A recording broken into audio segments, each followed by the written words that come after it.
Hello, and welcome to this Cyber-Cognition video on the ethics of content moderation. This video explores the ethical considerations that come with moderating online content, including questions of free speech, censorship, and bias. It discusses the different approaches that platforms can take to balance these considerations.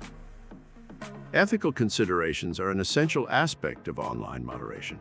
Moderators must balance competing interests, including the need to maintain a safe and respectful online environment while respecting users' freedom of speech, avoiding censorship and bias. Therefore, ethical considerations should play a significant role in shaping moderation practices and policies. One of the primary ethical considerations related to online content moderation is the balance between freedom of speech and harmful speech.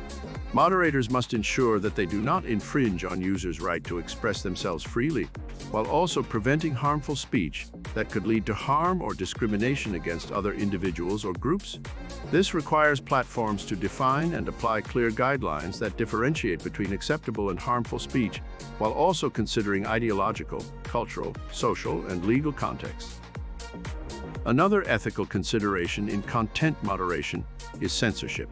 Moderators must avoid becoming overly censorious or biased towards particular views or groups.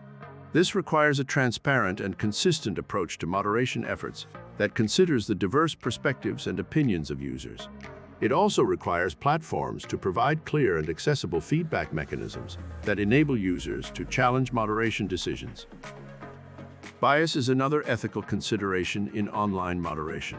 Platforms must avoid biases that can lead to discrimination, marginalization, or exclusion of individuals or groups. This requires platforms to ensure diversity in their moderation teams and adopt objective and standardized criteria for moderation decisions. It also requires continuous monitoring and auditing of moderation practices to identify and address any biases. Overall, content moderation platforms can take different approaches to balance these ethical considerations. For instance, some platforms may prioritize transparency and user empowerment. Others may prioritize protecting vulnerable groups, but effective moderation efforts require consistent enforcement of policies that are applicable to all. It is important for moderation efforts to consider the specific ethical challenges they face and adopt approaches that best align with neutral, not individual or group, values and goals. That concludes this video in the Cyber-Cognition series on content moderation. In the next video, we will discuss the legal framework and hope to see you there. And remember to take control and be your own agent of change.